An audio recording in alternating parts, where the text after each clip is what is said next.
العالمين ناصر المؤمنين ومثبت المجاهدين أشهد أن لا إله إلا الله وحده لا شريك له وأشهد أن محمدا عبده ورسوله وأصلي وأسلم على رسول الله وعلى آله وصحبه ومن تبعه ووالاه اللهم اشرح لنا صدورنا ويسر بأمورنا واحلل عقدة من لساننا يفقهوا أقوالنا اللهم زدنا علما وارزقنا فهما والحمد لله رب العالمين أما بعد فيا عباد الله أوصيكم وإياي بتقوى الله فقد فاز المتقون وتزودوا فإن خير الزاد التقوى وتكونوا يا أولي الألباب. Yang dikasihi, yang diingati, yang berbahagia Tuan Pengerusi Surau Tuan Haji Azmi Jaafar, yang diingati juga Tuan Imam Tuan Bilal, yang dikasihi para jamaah muslimin, muslimat, guru-guru, hadirin hadirat yang dirahmati Allah Subhanahu wa taala. Alhamdulillah, syukur kita kepada Allah Subhanahu wa taala di atas segala limpah Allah, rahmat Allah. Kita sekali lagi diizinkan oleh Allah pada malam ini di majlis ilmu.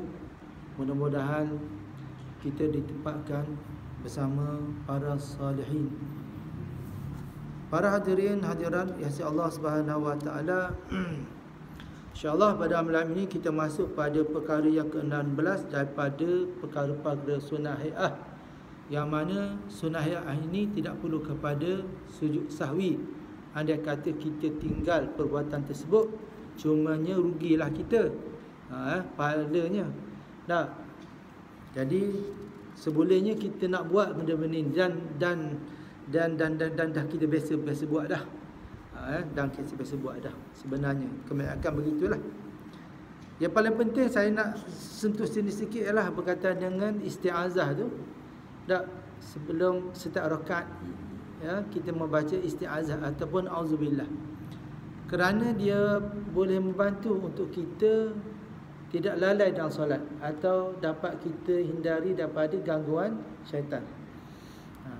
Sebab Allah sebut dah, bahawa siapa yang membaca isti'azah itu akan dihindarkan diri dia daripada gangguan syaitan. Sebab kita ni bila rakaat takbir je mari selalu benda-benda tu tak. Jadi saya rasalah dengan perbuatan kita membaca isti'azah setiap rakaat lah. Maksudnya kalau kita lupa nak baca sebelum Fatihah, kita bacalah sebelum sebelum surah tu. Kita bacalah ke mana pun. Kalau kita terlupa dah tahiyat akhir dah rakaat akhir baru ingat, mintalah lindung dengan Allah begitu. Insya-Allah dia boleh bantu kita daripada gangguan ingatan-ingatan dia daripada solat kita tu, ya. Nanti akan diterangkan sebab apa pentingnya solat kita ini adalah solat yang penuh khusyuk dan tumpu kepada solat, tidak kepada perkara lain. Kadang-kadang akan takbir tu ingat dah, kain tak angkat lagi, kain tak basuh lagi, nasi tak tanak lagi, nasi tak masak lagi, sayur tak beli lagi, macam-macam kita tinggal. Jadi kita naklah sepenuh hati kita bila sembahyang tu menghadap Allah Subhanahu wa taala. Jadi pada yang 16 ni ialah doa selepas tasyahud. Tasyahud akhir. Doa selepas tasyahud akhir. Di mana doa dia panjang lah, tapi saya tak buat pun doa panjang ni. Saya cuma ambil doa pendek sikit daripada ni. Tapi kalau ikut dalam buku ni dicatatkan doanya Allahumma ighfirli ma qaddamtu wa ma akhartu wa ma asrartu wa ma a'lantu wa ma asraftu wa ma anta a'lamu bi minni. Ya Allah, ampunilah diriku atau diri kami, Allahumma ighfir lana dzunubana, apa yang terdahulu, kesilapan aku yang terdahulu atau yang terkemudian yang akan berlaku. Kita boleh baca doa. Jadi sebenarnya doa selepas tasyahud akhir itu boleh doa apa-apa sebenarnya. Sebab sembahyang itu sendiri memberi makna doa. As-salatu wa doa. Ya. Kalau kita boleh baca doa dalam solat kita baca doa. Okey. Jadi makna di sini, ya Allah, ampunilah dosa kami, dosa aku, apa yang terdahulu dan apa yang akan datang. Ialah memang kita ni dah kemendatang sekarang Tak, hak sekarang tu kita beringatlah, tak buat dosa tak. Tapi yang lepas-lepas yang kita lupa dan tak lupa tu, tak, dosa kita lalu tu, ya? Kita kena minta ampun semua lah. Dan apa yang akan datang. Sebab kelemahan kita ni lupa, manusia ni.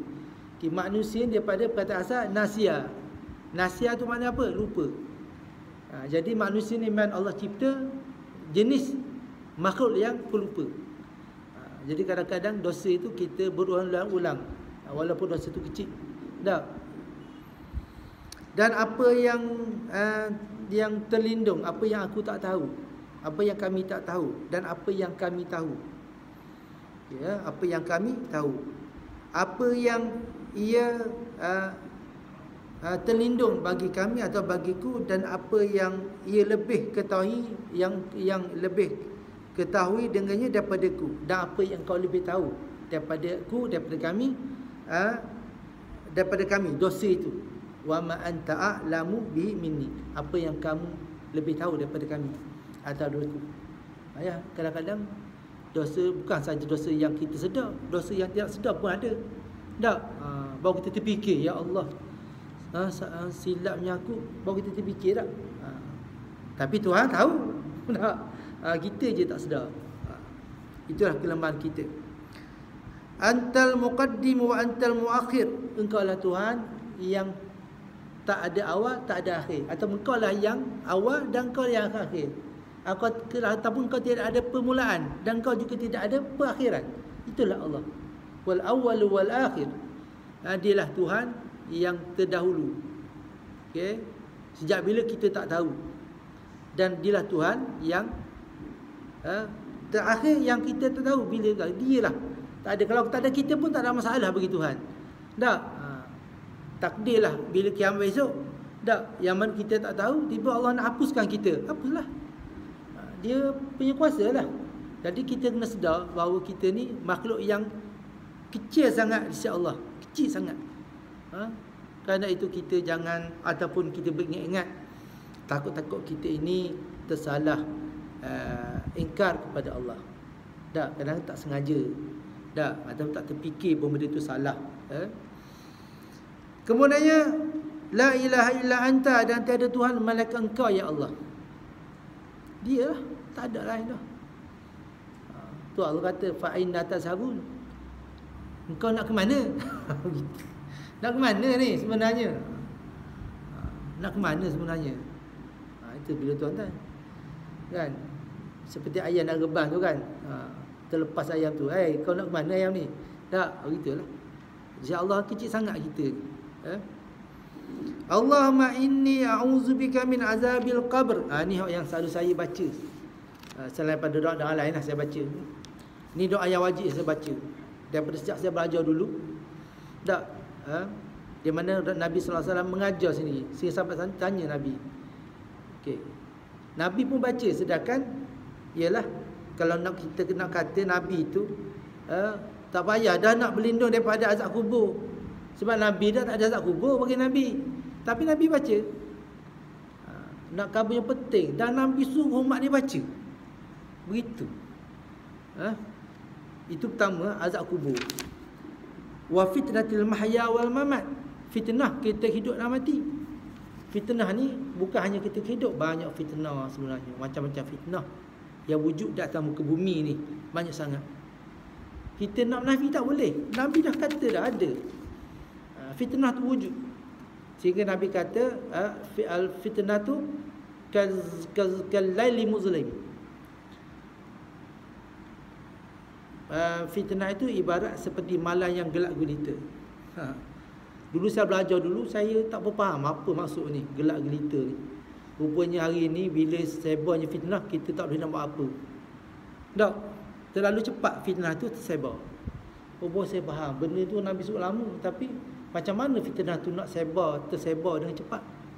Cuma dengan teknologi hari ni, fitnah tu terlalu cepat tersebar. Baru kita faham. Bila fitnah tu berlaku, kita nak cover dah. Faham tak? Tak sempat nak cover dah. Kalau dulu kalau fitnah dah sok khabar, ni dah. Hari ni berlaku fitnah, habis satu Malaysia ni, satu negara tu dunia dah boleh baca fitnah tu. Itu Nabi kata. Kerana itu Nabi kata ada orang yang beriman ketika pagi dan kufur ketika petang. Ada orang yang kufur ketika pagi dan beriman ketika petang. Nak kabarnya tenaknya kita ni. Tak kelakuan kehidupan kita. Tak boleh jadi kufur pada waktu pagi. Tak, kufur ni maksudnya keluar daripada agama lah, kufur. Tak, lepas tu petang pula beriman semula, sedar diri, beriman balik. Astagfirullahalazim. Tak, ingat balik. Lepas tu begitulah bersilih ganti. Sehingga Nabi sebut begitu. Itu fitnah kita hidup dan fitnah kita mati. Nak mati tu. Pelbagai pembayang datang kepada kita. Tak, tawaran-tawaran daripada syaitan, iblis dan sebagainya. Kita nak mati tu. Dalam keadaan kita nazak, dahaga dan sebagainya, datang syaitan menawarkan kita dengan berbagai tawaran. Kerana itu kita sentiasa kena ada perisai, pelindung. Kita hidup ni, walaupun kita dah tak larat, tapi sentiasa berzikir kepada Allah. Fazkuruni azkurukum washkuruli wala takfurun. Ingatilah aku, kata Allah. Fazkuruni, ingati aku lah. Kalau ingat aku, Tuhan kata, aku ingat kamu balik. Fazkuruni azkurukum washkuruli, dan bersyukurlah kepada aku. Wala takfurun, janganlah kamu mengingkariku. Ini perintah Allah. Fazkurullaha qiyaman wa qu'udan wa ala junubihim wa yatafakkaruna fi khalqis samawati wal ard wa ma yadhakkaru illa ulul albab. Hanya orang yang berakal, kata Tuhan. Hanya ada akal saja yang akan berzikir pada Allah. Yang nak ingat Allah ni hanya ada akal saja, kata. Bukan saya kata ni, Allah kata. Hanya ada akal, fikiran saja. Yang nak fikir pasal agama, nak fikir pasal Islam, hanya orang berakal saja. Yang kita ingat Allah ni hanya berakal saja. Pada orang yang tak berakal, pada orang yang pentingkan dunia, Allah anggap dia tak berakal. Kerana pada agama, orang yang cerdik ni adalah orang yang taat kepada Allah. Itu orang paling cerdik. Bukan cerdik pada agama tu ada orang yang kaya raya, orang yang tidak tinggi, tidak. Orang yang cerdik pada sisi Allah, agama adalah orang yang taat kepada Allah. Itu orang paling cerdik. Orang cerdik ada ambil peluang ketika hidup untuk mendekati Allah Subhanahu wa taala. Itu orang cerdik lah. Dan kita mati, saya ingatkan tadi, kita mati. Okey. Jadi nak ceritanya ialah bila di saat mati tu, dah kita kena ada orang. Kena orang di sisi tu. Jangan tinggal. Nak ziarah pun jangan bercakap. Jangan sembang-sembang.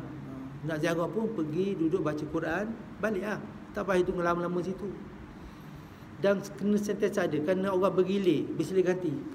24 jam tu mesti ada sisi dia tu. Kena ada. Tunggu macam tu.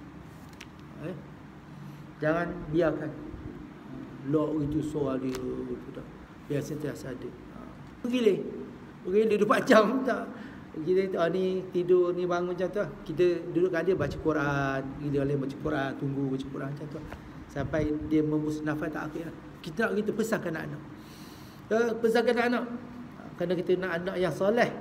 Anak yang solehah. Anak begitu. Anak yang soleh ni, solehah ni pula dia tak dia tidak meninggalkan doa untuk kita. Sebab Nabi kata dah kan, 3 sebab kita meninggal tu 3 perkara yang kita akan tinggal kita mati. Yang pertama, anak soleh yang doa untuk kita. Kedua, ilmu yang kita ajar. Ketiga, hati yang kita sedekah. Biar ada macam tu, benda tu. Kemudiannya, wa min fitnatil masihid dajjal, dan begitu je minta perlindungan daripada Masih Dajjal, daripada Dajjal. Ni Nabi sebut ni. Nabi suruh umat dia baca doa ni. Saya ingat lagi, lama dah saya amal ni, lepas saya belajar, umur saya bukan dalam 17-18 tahun dulu. Saya belajar. Sejak saya tahu doa ni, saya tak pernah tinggal doa ni. Sebelum beri salam, bacalah tuan-tuan. Google dalam Google tu, anak suruh cari doa minta selepas tasyahud akhir tu kan. Baca doa tu. Dan doa selepas tasyahud hari ini, kata Nabi, antara doa yang dimakbulkan Tuhan. Antara doa Sebenarnya doa makbul Tuhan ni dekat je kita. Siap sembahyang tu, sebelum beri salam tu, itulah doa atau doa yang dimakbulkan. Sebelum doa antara dua khutbah, itu doa yang dimakbulkan. Begitu doa yang antara azan dan iqamah, itu antara doa yang dimakbulkan. Banyak sebenarnya. Semua tahu tak tahu je, buat tak buat saja. Ni antara doa. Sebelum beri salam tu, sebagai akhir kan, baca doa apa yang kita baca. Tapi syarat doa tu mesti dalam bahasa Arab lah. Sebab dalam solat tak boleh bahasa Melayu. Okey, antara Nabi yang Nabi ajar, lindung daripada fitnah dajjal. Jadi benda macam ni, kalau benda ni tak besar, Nabi tak pesan. Tak, Nabi tak akan pesan kepada kita kalau benda ni tak besar. Kalau tak saat saya, penerangan hadis tu, dajjal ni dia katakan mata satu. Ada kata begitu, mata satu, ataupun mata di sebelah macam tu, atau mata kat dahi, begitulah dalam hadis tu. Dan hadis tu hadis sahih, hadis yang diriwayatkan oleh Imam Bukhari dan Muslim.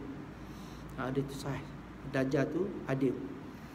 Kemudian ya muqallibal qulub sabbit qulubana ala dinik, selalu kita baca. Saya selalu baca kan doa ni. Dalam selepas solat pun saya baca, sebelum bagi salam pun saya baca. Kalau dah penuh tu biasa ringkas, saya sebelum tasyahud akhir tu saya akan baca Allahumma inna na'udzubika min azabil qabr wa na'udzubika min fitnatil masih dajjal wa na'udzubika min fitnatil mahya wal mamat. Allahumma inna na'udzubika minal ma'thami wal magham. Sedar daripada dosa. Daripada dosa. Kita berdoa juga ketika itu. Minta Allah lindung kita daripada segala dosa. Sebab ujian Allah ni besar. Jadi kita lindung Allah daripada dosa, doa ujian-ujian yang kita mungkin tak mampu nak lalui itu. Okey, wahai yang membalikkan hati, kekalkanlah hatiku dalam atas agamamu. Penting tuan-tuan. Nah, kita minta kepada Tuhan supaya ya Allah yang membalikkan hati-hati, supaya Engkau ya Allah kekalkanlah aku dalam agamamu. Kan tak ada Nabi cakap kan, pagi kufur, petang dia beriman, pagi beriman, petang jadi kufur balik. Kita nak macam tu. Tak? Okay. Itu doa sebelum memberi salam. Yang ke-17 ialah duduk tawarruk pada tasyahud akhir. Saya duduk tasyahud tawarruk ni boleh, tapi kaki nak lipat tu tak boleh. Kaki nak lipat kan bila kita punggung kita atas lantai, tak, kaki sebelah kanan tu kita akan lipat macam tu kan. Ada setengah orang boleh lipat. Mata saya tak berapa boleh lipat. Boleh lah, saya cuba lipat juga tapi sakit lah lipat tu. Jadi tasyahud tawarruk maknanya duduk tasyahud akhir tu. Punggung atas lantai. Kalau duduk iftirash, punggung kita atas betis kanan tu kan. Itu iftirash. Macam duduk tahiyat awal. Okey. Untuk solat sunat disunatkan kita duduk iftirash saja. Disunatkan. Tapi nak tawar pun boleh. Okey. Untuk solat fardu kita disunatkan duduk tawarruk ketika tasyahud akhir tu. Tasyahud akhir tu untuk solat wajib disunatkan duduk tawarruk. Tawarruk tu punggung atas lantai lah. Kan? Untuk solat sunat kita disunatkan duduk iftirash ketika tahiyat akhir tu. Macam duduk tahiyat awal. Itu solat sunat. Tapi nak buat tawarruk pun boleh, tak sunat lah. Itu yang ke-17. Yang ke-18 duduk iftirash pada duduk tasyahud awal. Dia saya sedarkan tadi. Duduk antara dua sujud. Tak. Dan duduk istirahat iaitu duduk atas tapak kaki kiri. Tak. Atau betis tadi lah. Tapak kaki kiri. Boleh tak? Kan biasakan orang selang kaki kiri kan. Ataupun duduk atas betis tu. Dua cara lah iftirash ni. Yang silang kaki tu kan. Dan mendirikan tapak kaki kanan. Yang selam tu. Berselam tu. Ataupun duduk dalam betis tu kan. Ada dua cara iftirash ni. Boleh faham tu tak? Biasa buat dah sebenarnya. Okay. Yang ke-19, menggenggam jari tangan kanan apabila meletakkan pada lutut kanan. dan meletakkan jari tangan kiri ke kiri. Okey ya, ke kiri lah. Dia suruh genggam kan. Tangan kanan masa tasyahud awal akhir kan, kita genggam macam ni kan. Tangan kanan kan. Kiri kita buka lah. Macam ni. Jari selaras dengan kepala lutut. Satu hal lagi, pelutut kita ni kan, macam ni, jangan macam ni. Jadi, ada Nabi SAW kata saya hadis tu dhaif ke tidak saya tak ingat dah. Ada disebut, maknanya kalau kita jari kita lebih pada lutut macam tu, jari kita akan dipotong, dia akan gelap potong kita. Jadi kita kena macam ni. Kita lah hantar lutut kita, ni betis kan lutut kita kan, macam ni, jangan lebih.